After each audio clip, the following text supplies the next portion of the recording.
आवे के भी जा सकते हैं, परंतु कुछ वैर हो गया हो तो फिर सोच समझ के जाना चाहिए। रहमन धागा प्रेम का मत तोड़ो चटकाए, और टूटे से फिर ना जुड़े, जुड़े तो गांठ। अगर कुछ वैर हो जाए भाई पिता के यहाँ, गुरु के यहाँ, मित्र के यहाँ, बिना संदेह बिना बुलावे के जा सकते हैं, परंतु कुछ अनबन हो जाए तो फिर विचार करना होता है। सती ने कहा मैं जाना चाहती हूं। संक्षेप में भगवान ने फिर विचार किया, होई है सोई जो राम रचि राखा, और अपने गणों के साथ सती को भेज दिया। वहां पर विशाल यज्ञ हो रहा है, राजा दक्ष प्रजापति बने हैं। उस यज्ञ के अंदर सभी देवी देवता आए हैं और यज्ञ चल रहा है, परंतु सती से कोई भी प्रेम से नहीं मिला, केवल एक माता तो प्रेम से मिली। और सती ने देखा कि वहां सभी देवी देवता हैं पर भगवान शंकर का कोई स्थान नहीं है। ऐसा देखकर सती को बड़ी ग्लानि हुई। किसी भी महिला, कोई भी माता बहन चाहेगी कि उसके पीहर के अंदर सबसे ज्यादा सम्मान उसके पति का हो। बोलो श्री राम जय राम। उसके पति का सम्मान हो, और पति का सम्मान वहां नहीं था। सती को बहुत ग्लानि हुई कि बेशक मेरे पति ने मेरा त्याग कर दिया है, पर आज मेरा पिता भी मेरे पति का अपमान कर रहा है, इस अपमान को मैं नहीं सह सकती। और सती ने योगाग्नि का आह्वान किया और वहीं भस्म हो गई। और चारों जैसे ही सती भस्म हुई, हाहाकार मच गया। जितने भगवान शंकर के गण थे वो नाराज हो गए, रुष्ट हो गए और यज्ञ का विध्वंस करने लगे। भगवान शंकर को जैसे ही खबर पता चली, गण यज्ञ को विध्वंस कर रहे भगवान शंकर वहां आए। दक्ष प्रजापति जब हंकारा, ले त्रिशूल से शीश उतारा। भगवान शंकर ने त्रिशूल से उस राजा दक्ष की शीश को अलग कर दिया। अहंकार। कोई भी यज्ञ भगवान शंकर के बिना कैसे पूर्ण हो। दक्ष प्रजापति जब हंकाला, ले त्रिशूल से शीश उतारा, और जब यक्ष का, राजा दक्ष का शीश धड़ से अलग हो गया तो सभी लोग हाथ छोड़कर भगवान शंकर के सामने खड़े हो गए। और भगवान शंकर का एक नाम है आशुतोष। आशुतोष मैंने अभी नाराज थे, अभी प्रसन्न हो गए। सब हाथ जोड़े प्रार्थना करने लगे, भगवान शंकर हे देवादिदेव हम आपकी शरणागति क्षमा करें। भगवान शंकर प्रसन्न हो गए और कहा बोलो क्या चाहिए। कहा पहले दक्ष को आप स्वस्थ कर दें। और त्रिशूल को भेजा। त्रिशूल एक बकरे का मुख लेके आया और भगवान शंकर ने राजा दक्ष के धड़ पर बकरे का मुख लगा दिया। दक्ष प्रजापति जब हंकारा, ले त्रिशूल से शीश उतारा और बकरे के मुख में जब बोली बम बम, बोल बम बोल बम बम, तब से ये बम शब्द प्रकट हुआ। भगवान शंकर प्रसन्न हो गए। बम, बकरे ने पहला शब्द क्या बोला? बम। और भगवान शंकर प्रसन्न हो गए। उधर सती मरत हरि सन बरु मांगा, जन्म जन्म शिव पद अनुरागा, ते ही कारण हिम गिरि ग्रह जाई, और जन्मी पार्वती तनु पाई। जीवन में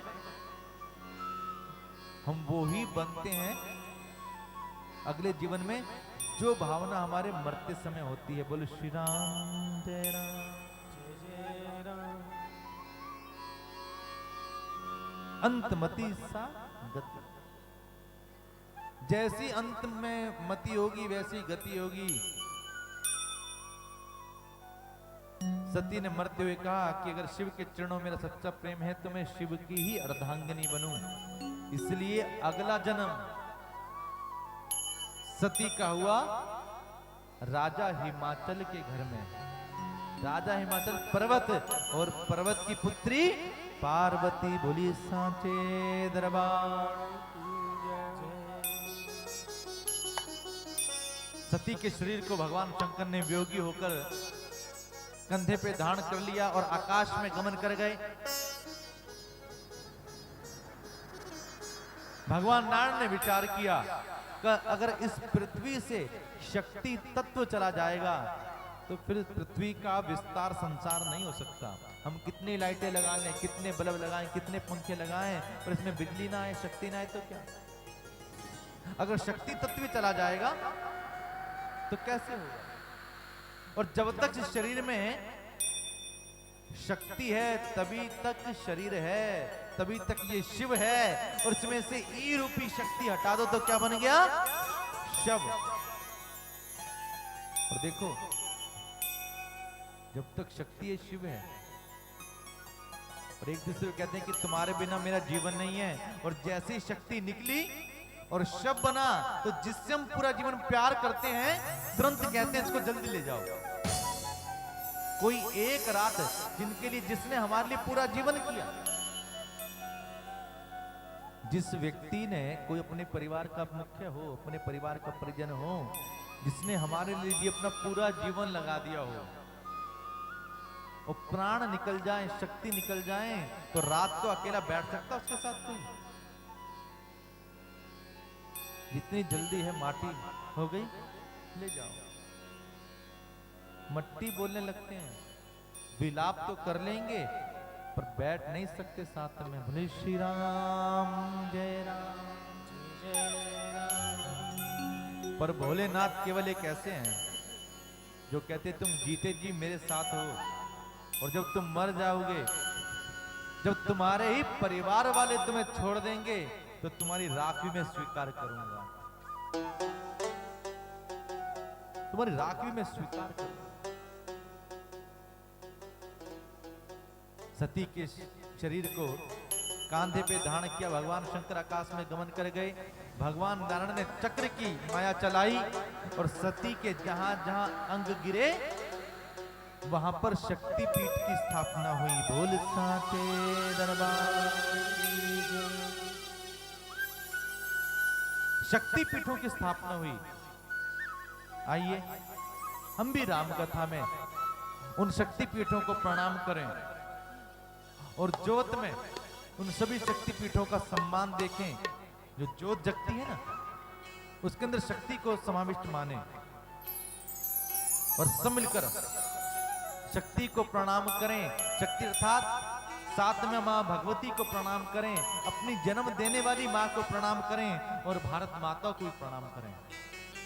निवेदन है भाई बहन, जब मां के द्वार पे जाओ, शेरा वाली मां के द्वार पे जाओ, दुर्गा मां के द्वार पे जाओ, तो शेरा वाली माता के अंदर अपनी जन्म देने वाली मां और भारत माता का भी दर्शन करो।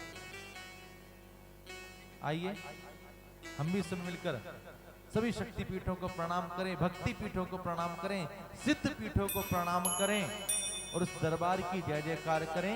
दिल्ली के अंदर मां झंडे वाली हमारे बिल्कुल सबसे नजदीक है यहाँ पर, तो सब मिलकर प्रणाम करें मां झंडे वाली को और प्रेम से यही कहें,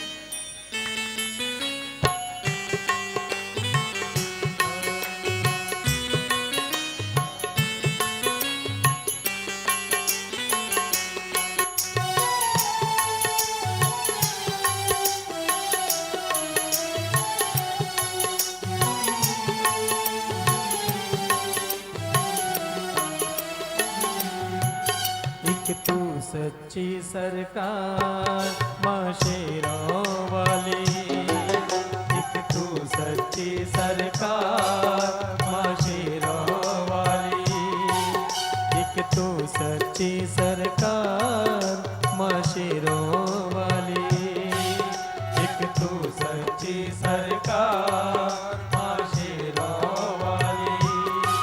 सच्चा तेरा दरबार,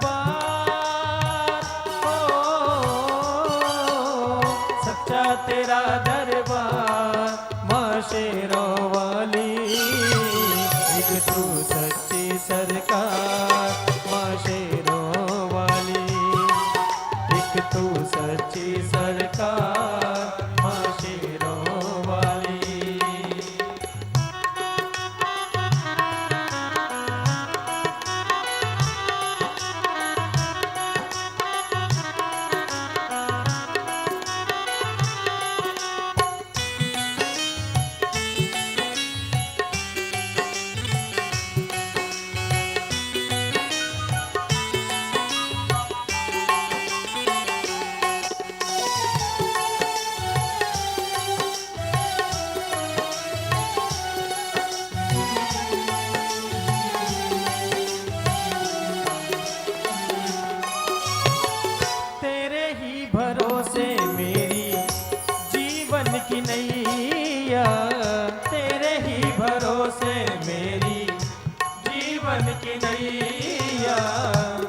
आप बचाओ मैया बन के खिवैया, आप बचाओ मैया बन के खिवैया।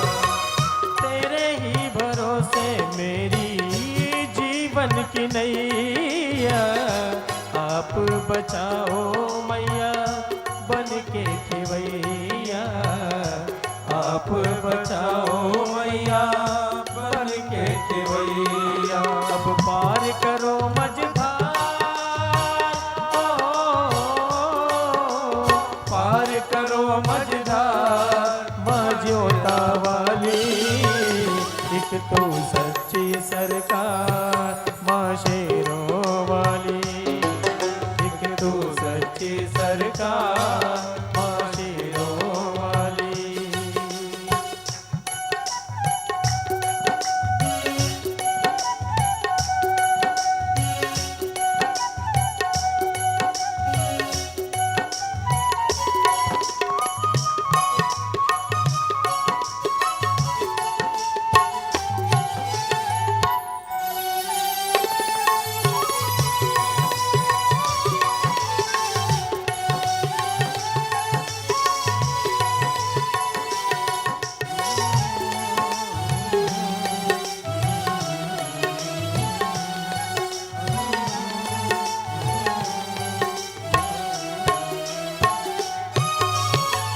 तेरी ही ज्योत से माँ जग उजियारा है, तेरी ही ज्योत से माँ जग उजियारा है।